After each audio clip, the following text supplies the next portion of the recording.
বাড়ির সকলে মিলে কমলিনীর এই সিদ্ধান্তের পিছনে নতুনের হাত আছে এটা জানতে পেরে নতুনকে দোষারোপ করলে নতুন নিজেকে আর স্থির রাখতে না পারে শেষ করে দেওয়ার চেষ্টা করলো। হ্যাঁ বন্ধুরা, এমনটাই দেখতে পারবে আজকের পর্বে। বিস্তারিত জানতে ভিডিওটিতে লাইক দিয়ে চ্যানেলটিকে সাবস্ক্রাইব করে পুরো ভিডিওটি তোমরা দেখতে থাকো। গল্পের শুরুতে আমরা দেখতে পারবো কমলিনী এসে নতুন ঠাকুরপোকে বলতে লাগলো, কি নতুন ঠাকুরপো, তোমার আমার সাথে আলাদা করে কি এমন কথা আছে যে তুমি আমাকে এখানে নিয়ে এসেছো? তখন এই কথা শুনে নতুন বলতে লাগলো, বৌঠান তোমাকে আমি একটা কথা জিজ্ঞাসা করতে চাই, তুমি কেন চন্দনের সাথে সংসারটা করতে চাইছো না? তখন কমলিনী বলতে লাগলো, কেন?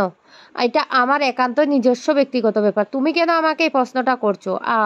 বুঝতে পেরেছি তুমি কেন আমাকে এই প্রশ্নটা করছো। তোমার মাসিমা তোমার উপর দায়িত্ব দিয়েছে আমাকে বোঝানোর জন্য, সেই জন্য তুমি নিশ্চয়ই এই কাজটা করছো। তখন এই কথা শুনে নতুন বলতে লাগলো, না না বউটান, তুমি যে সিদ্ধান্তটা নিয়েছো সেই সিদ্ধান্তটা ভুল সিদ্ধান্ত নিয়েছো, তাতে তো চন্দনের কোনো দোষ নেই। তুমি নতুন করে আবার চন্দনের সাথে সংসারটা শুরু করতে পারো। এ কথা শুনে কমলিনী তখন বলে উঠে, শুনো নতুন ঠাকুরপো, তোমাকে একটা কথা বলি, আমি যদি আবার সিঁদুর পরি আর আবার নতুন রঙিন শাড়ি পরি তাহলে তোমার ভালো লাগবে? তখনই এই কথা শুনে নতুন বলে উঠে, না আমার কিছুতে ভালো লাগবে না। তখন এই কথা বলার সাথে সাথে কমলিনী বলতে লাগলো, তাহলে তাহলে কেন তুমি আমাকে এইভাবে জোর করছো চন্দনের সাথে সংসারটা করার? আরে ওই মানুষটা আমার স্মৃতিকে আমি বড্ড ভালোবাসি, কিন্তু স্মৃতি নিয়ে তো আমি ভবিষ্যতে এগিয়ে যেতে পারবো না। স্মৃতিই থেকে যায়। স্মৃতিকে আমি যতটুকু সম্মান করছি সেই স্মৃতিটাকে এখন আমি বাস্তবে এনে তার সাথে নতুন করে আমি সংসার করতে পারবো না। আমি এই কথাটা আগেও বলেছি, আমি এখনো বলেছি। আর তুমি কি ভাবছো? তুমি কি ভাবছো আমি আবার নতুন করে চন্দনের সাথে সংসার না করে তোমার কাছে এসে হাত বাড়িয়ে বলবো তুমি আমাকে গ্রহণ করো? আমি কিন্তু সেটাও করি না।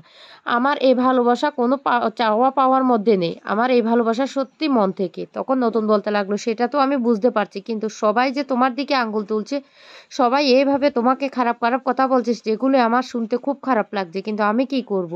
সমাজের জন্য তো আমি কোনো কথাই তোমাকে বলতে পারছি না। আমার বড্ড কষ্ট হয় তোমার দিকে এভাবে সবাই আঙ্গুল তুললে। তুমি সমাজ, সন্তান সবাইকে কিভাবে এড়িয়ে চলবে? হ্যাঁ আমি জানি তোমার ভিতরে যে আত্মাটা আছে সেই আত্মাটা শুধু আমার, আর সেই আত্মা জুড়ে আমিই আছি। সেই আত্মাটা কোনো দিন কেউ তোমার থেকে কেড়ে নিতে পারবে না। আর তোমার সব কিছু কেড়ে নিয়ে যাক, যাই হয়ে যাক না কেন, কিন্তু আত্মাটা যে আমারে থাকবে সেটাও আমি বেশ ভালো করে জানি। তখন কমলিনী বলতে লাগলো, তাহলে তাহলে কেন তুমি আমাকে বারবার এভাবে জোর করছো চন্দনের সাথে সংসারটা করার জন্য? আমি পারবো না।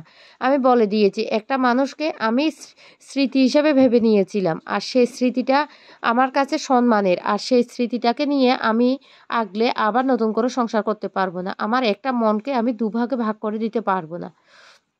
তখন নতুন বলতে লাগলো, তুমি কি বলছো বউঠান, কি বলছো? তখন কমলিনী বলতে লাগলো, কেন তুমি কি চমকে গেলে? তুমি কি সেটা বুঝতে পারছো না আমি কি বলতে চাইছি? তুমি বেশ ভালো করে বুঝতে পারছো। আমি কিছুতে এক মনকে দুভাগে ভাগ করে দিতে পারবো না। তখন নতুন বলতে লাগলো, বউঠান এটা তোমার সিদ্ধান্ত হতে পারে না। তোমার ছেলে মেয়েরা তোমার দিকে এখন আঙ্গুল তুলছে, এমনকি তোমাদের পরিবারের সবাই তোমার দিকে আঙ্গুল তুলছে। তাই তোমাকে আমি বলছি যে সিদ্ধান্তটা নিবে তুমি ভেবে চিন্তে নাও। কমলিনী তখন বলতে লাগলো, আমি আমার সিদ্ধান্তে অনড়। আমি কিছুতে আমার সিদ্ধান্ত থেকে পিছু পা হটবো না, তাতে যে যাই বলুক না কেন। একদিন কমলিনী খুব কষ্ট করেছিল, সমস্ত কিছু মুখ বুজে সহ্য করেছিল। এখন আর সে কমলিনীর জায়গা নেই। তখনই নতুন বলতে লাগলো, কেন কেন বউঠান তুমি এমনটা কেন করছো? প্লিজ তোমাকে আমি একটা কথা বলি, তুমি প্লিজ নতুনকে আবার আগের মতো করে গ্রহণ করো। তখন কমলিনী বলতে লাগলো, তাহলে তাহলে আমিও চাই তুমি ডলকে বিয়ে করো। পারবে ডলকে বিয়ে করতে? তখন নতুন বলতে লাগলো, হ্যাঁ আমি পারবো। আমি তোমার সংসারটা গড়ে দেওয়ার জন্য দরকার পড়লে আমি ডলকে বিয়ে করব। এ কথা শোনার সাথে সাথে তখন রেগে কমলিনী সেখান থেকে চলে যায়, আর এদিকে নতুন খুব কান্নাকাটি করতে থাকে। অন্যদিকে রান্নাঘরে সবাই খুব হই হুল্লোড় হাসি ঠাট্টা করতে থাকে। তখন সেখানে চলে আসে কমলিনী। কমলিনী এসে বলতে লাগলো, দিদি ভাই আমার না আজকে মাথাটা ধরেছিল, তাই আসতে অনেক দেরি হয়ে গেছে। নিশ্চয় তোমার স্কুলটাও মিস হয়ে গেছে। তাহলে এবার বলো আমাকে কি করতে হবে? আর মা, তুমি কেন রান্না করে গিয়েছো? আগুনের তাপ তোমার না শরীরের পক্ষে ক্ষতি, তুমি সেটা বুঝতে পারছো না? তখন এই কথা শুনে কমলিনীর শাশুড়ি বলতে লাগলো, আগুন তো এমনিতে লেগে গেছে আমার সংসারে, আর তাপে আমাদেরকে কি ক্ষতি করবে? কি ক্ষতি করবে? তোমাকে বাবু রান্না করতে হবে না। এ কথার পরে কমলিনী তখন বর্ষাকে বলতে লাগলো, বর্ষা তুমি কি বুবলু এর জন্য খাবার তৈরি করছো? তুমি তো এতগুলো মানুষের খাবার তৈরি করতে পারবে না। এদিকে চলে এসো, আমি সবার জন্য খাবার তৈরি করে দিচ্ছি। বর্ষা তখন বলে উঠে, না মামনি, তোমাকে না খাবার তৈরি করতে হবে না, ঠাম্মি বলেছে, ঠাম্মি এমনকি বাবাও বলেছে। তোমার হাতে রান্না নাকি আর খাবে না। বাবা বলেছে, এই বাড়িতে যেহেতু তুমি বাবাকে মর্যাদা দিতে পারছো না, তাই বসে বসে বাবা তোমার হাতের আর খাবারটুকু খাবে না। তখন কুচি বলে উঠে, বৌদি ভাই এবার তুমি যে কোনো একটা ডিসিশন নিয়ে নাও, আর কই কি কতদিন এভাবে থাকবে। তখনই কমলিনী বলতে লাগলো, দিদি ভাই তুমি কি বলতে চাইছো, কি ডিসিশন আমি নিয়ে নেব বলো। তখন কুচি বলতে লাগলো, হ্যাঁ, আমার ভাইটা আমার ভাইটা এত বছর পর বাড়িতে ফিরে এসেছে। আমার ভাইটা যে হারিয়ে গেছিল তাতে তো আমার ভাইয়ের কোনো দোষ ছিল না। আর তুমিও এখন আমার ভাইটাকে মেনে নিতে পারছো না, কিন্তু তোমার সন্তানরাও তোমাকে ছেড়ে কথা বলছে না। কেন তাদের বাবার সাথে থাকতে পারবে না, কি তার অপরাধ? তাই বলছি তুমি যে কোনো একটা সিদ্ধান্তে চলে আসো। আর কমলিনীর শাশুড়ি তখন বলে উঠে, হ্যাঁ, আমি একটা কথা বলি, তুমি তো এই বাড়িতে থাকবে না। তুমি উকিলের বাড়ি ও বাড়ি করে ঘুরে বেড়াচ্ছ। তোমার সিদ্ধান্ত তুমি নিয়ে নাও। তুমি যেহেতু এই বাড়িতে থাকবে না, এই বাড়ি থেকে চলেই যাবে, তাহলে সমস্ত কিছু তো আমাদেরকে করতে হবে। তখন কমলিনী অবাক হয়ে যার বলতে লাগলো, মা আপনি এই কথাটা বলতে পারলেন? তাহলে আপনারা চাইছেন আমি এই বাড়ি ছেড়ে চলে যাই, এই বাড়ি থেকে চলে যাই? তখন মিঠি বলে উঠে, না মা, তুমি কেন এমন করছো? বাবিন তখন বলতে লাগলো, মা তুমি এত বড্ড জেদ করে কেন বসে আছো বলো, বলো বড্ড জিদ করে কেন বসে আছো? কুর্চি তখন বলতে লাগলো, হ্যাঁ, আমরা সবসময় বুবলাইকে ভাবি সে জেদি, সবসময় মুখের উপর কথা বলে দেয়, কিন্তু তোমার আর বাকি দুটো ছেলে মেয়ে, তারাও তো তোমাকে প্রশ্ন করছে কেন তাদের মায়ের সাথে তুমি থাকতে পারবে না, কেন পারবে না, তাদের বাবার কি অপরাধ? মিঠি তখন বলতে লাগলো, মা আমাদের বাবার স্মৃতি ফিরে এসেছে, বাবা বাড়ি ফিরে এসেছে, বাবা কি রাস্তায় রাস্তায় ঘুরে বেড়াতো?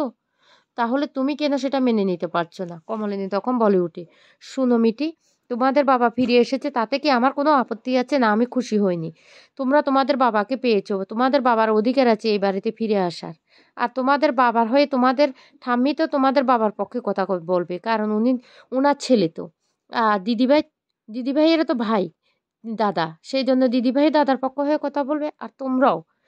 তবে আমি এতে কিছুই গায়ে মাখি না, দরকার নেই আমার, যেহেতু একার লড়াইটা, তাতে তো আমাকে একাই লড়তে হবে। আমার সিদ্ধান্ত আমি নিয়ে নিয়েছি। তখন এই কথা শোনার সাথে সাথে কমলিনীর শাশুড়ি বলে উঠি, তোমার বাবু কি সিদ্ধান্ত সেটা বলে দাও তো, বলে দাও তোমার সিদ্ধান্তটা। তখন কমলিনী বলতে লাগলো, আমি এই সংসারে আর থাকতে চাই না, আমি আপনার ছেলেকে ডিভোর্স দেবো, এটাই আমার সিদ্ধান্ত। তখন এই কথা শুনে চন্দন বলে উঠে, মা আর কোনো কথা বলো না তো, কোনো কথা বলো না আর, কারণ আমি না আর এসবগুলো একদম শুনতে পারছি না, আর কত অপমানিত হব। তখন সেখানে নতুন চলে আসলে নতুনকে দেখে কমলিনী শাশুড়ি বলতে লাগলে, এই নতুন, তোকে বলেছিলাম যে বৌমাকে একটু বুঝিয়ে সুঝিয়ে এ, বলতি যে চন্দন কি অপরাধ করেছিস, তুই কি করেছিস, তুই কিছু করতে পারিস না। আমার তো এখন মনে হচ্ছে বুবলাইয়ের কথাটাই ঠিক, সব কিছু তো বুবলাই বলেছে, তোর জন্যই নাকি সবকিছু হচ্ছে, সেটাই তো মনে হচ্ছে। তখন চন্দন এই কথা শুনে বলতে লাগলো, না মা, তুমি এইভাবে কিছুতে দোষারোপ করতে পারো না নতুনকে। নতুন কি ধরনের ছেলে সেটা আমি বেশ ভালো করে জানি। নতুন তখন বলতে লাগলো, মাসিমা আপনি কি ভেবেছেন আমি কি বৌঠানকে কিছু বলিনি? আমি বৌঠানকে অনেক করে বুঝিয়েছি, কিন্তু বৌঠান তো আমার কোনো কথাই শুনতে রাজি না। এখন আমি কি করব আপনিই বলুন। তখনই এই কথা শোনার সাথে সাথে কমলিনী বলতে লাগলো, আমার কাউকে আমাকে বোঝাতে হবে না। আর কারো সিদ্ধান্ত যে আমি মেনে নেব সেটা হতে পারে না। আমি আমার সিদ্ধান্তটা নিয়েই নিয়েছি। আমি আমার সিদ্ধান্ত নিয়ে নিয়েছি। তখন নতুনও বলতে লাগলো, আমিও আমার সিদ্ধান্ত নিয়েছি। আমি এবার বিয়ে করব। যা শুনে বাড়ির সবাই অবাক হয়ে যায়। সবাই ভেবেছে কি ব্যাপার, কাকে বিয়ে করবে? নতুন তখন বলে উঠে, আমি ডলকে বিয়ে করব। কমলিনী তখন অবাক হয়ে নতুনের দিকে তাকিয়ে থাকে আর বলতে লাগলো, শেষ পর্যন্ত নতুন ঠাকুরপো তুমি অন্য একটা মেয়েকে বিয়ে করার সিদ্ধান্তটা নিয়ে ফেললে? তোমার জীবনে অন্য মেয়ে আসছে, এটা আমি মেনে নিতে পারবো না। এই বলে কমলিনী সেখান থেকে রেগে চলে যায়। এদিকে নতুন নিজেকে কিছুতে স্থির রাখতে পারে না, কারণ বাড়ির সবাই নতুনের দিকে আঙুলটা তুলেছে। তাই নতুন নিজে কি করবে সেটাই বুঝতে পারছে না, আর চিৎকার করে কান্না করতে থাকে আর বলতে লাগলো, আমি নিজেকে এবার শেষ করে দেব।